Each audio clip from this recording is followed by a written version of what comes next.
when this news came out of the president is going to address the nation, you would see the expectation from a lot of people. Ñëppang doon yaakaar lan la moo wax si nañ leen ko déglu bugga nañoo xam parce que at this point in time there is a lot of anger, there is a lot of frustration, there is a lot of pressure on so many people and all that. Dëkk bi fu mu nekk nii tey nekkul ci dëkk bi te loolu mooy dëkk bi tey newu fi so ñëppang doon foog ne su génn see at least ndax dina wax lu ñu neex ndax dina wax luñ bugg a dégg waaye dina indi tey fo naa ne calm bi mu nekk di laajte moom génnaam tey moo waroon a indi that calmness in people and he failed to do that. Now this is one thing also we need to remember. Leadership is not just a position or it's not a privileged position. When you are a leader, you need to be able to influence people. It is said that leadership without influence, it is manipulation. Leadership without love is deception. Because when lead, war nga bo waxe dëkk bi war nga ko feel the vibes, especially the situation bu nekk nii war nga feel ne li ma wax am na weccu bi mu indi li ma wax am na lum soppi li ma wax am na lum naka lum wàññi loolu yow sa bopp war nga ko feel te kenn waxu la ko. And I bet you ku amoon a heart-to-heart talk with Barrow right now mu wax la with conscience and clear dina la wax ne fiilut loolu noonu fiilu ko parce que boo xoolee statement am bi ak li xew yépp from Moustapha bu statement am bi génnee from Gala bi génnee 3 days boo xam ne difficult 3 days yoo xam ne it could have gone very very bad 3 days yoo xam ne it could have been disastrous and catastrophic it could have been but thank God it did not resort to that. So as a president, you sat there watching. You saw, everybody came to you to talk to you about what was happening, what wasn't happening. But the good thing is you saw with your own eyes. You were the one that said, I told them to release them, right? And then we come back and put our house in order.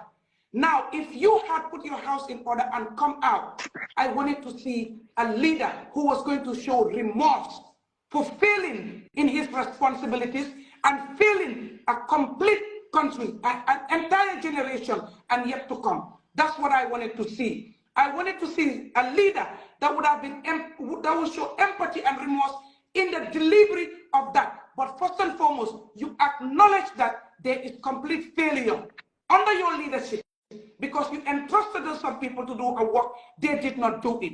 And that is the reason why we are. But you acknowledge first. I acknowledge that there is a problem. I acknowledge that what needed to happen did not happen. I acknowledge that the people I trusted have failed. And as a president, I take responsibility. I see you, I hear you, I feel the pain, I'm listening, and I want to work with each and every one of you to correct the wrongs already. He failed to do that. That did not happen.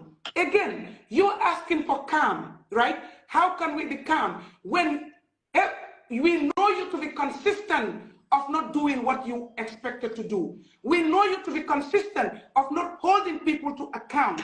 We know you to be consistent, not seeing anything wrong in people misusing the meager resources of the state to put it in the hospital, in the agriculture, in the schools. You failed in all that, right? But you come here to tell us, okay, an audit report. We all know you don't believe in audit report because you have said it.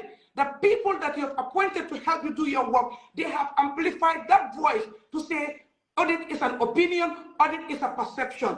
How can we sit here and now believe in you telling us that there is a report, an audit that is ongoing, which we can tell right now that is also false? You are telling us the National Assembly is going to do an inquiry. Now they are saying they need 6 months. If your government under your leadership could not do the job from 2019 to 2025, how on earth are you going to sit here and tell us we are going to get what we expect to get or what needs to be done in 6 months or even 1 year? Again, that is a National Assembly that nobody has trust in them because they are compromised. They have shown time without number that they are incapable, they lack the competence, they lack the pedigree, they lack the wherewithal, they don't have people at heart to serve the people that have sent them there. Those are the people you want to leave us with to say they're going to do the job. So, President, they cannot be calm because you have not spoken to us in a language that we can hear. You have not told us or assured us that the work will be done. You haven't done that. So they cannot be calm. You need to go back, call your people, look at each other in the eye, tell each other the truth. You come back to us and tell us, let's see in you that you will do what you're saying. But until then, that's not going to happen. And people are getting angry by the day. People are getting frustrated by the day. That is caused by nobody but you and your cabal, you and the people that you've appointed to serve the Gambians. Now I ask the Gambian people, amul lu ñuy jihad ñëpp xam nañ suñ current situation, xam nañ lu ñoo deal with, xam nañ li fa xew, xam nañ ne we have a president who is really not ready at this point in time to serve the citizenry. But him and his close people, we see that there is a president who is going to do everything possible to protect a cabal, a group of people under no circumstances. That's what he has shown us right now, that he will continue to protect them. Now, what are Gambians going to do? Are we going to accept the current reality and watch it get worsened by the day? Or are we going to hold each other and say, we own the country, this is our country, and we hired you as a president to do a job? Is that what we're going to do as a people? Now the ball is in our court, right? The buck stopped at the president, but I guess we can take back that buck and see how we can control that for the plight of the citizen, for the vulnerable people, for all of us to live with dignity in this country. Right now, I don't see any Gambian who, outside of the cabal, who can beat their chest and say, I go to bed and sleep and close my two eyes. I don't see it. And we need to be honest. We need to stop fooling each other. Now is the time, and I think we should do it now or never. If this moment slips away, I guess it's going to be a narrative, it will be instilled, it will be inbuilt,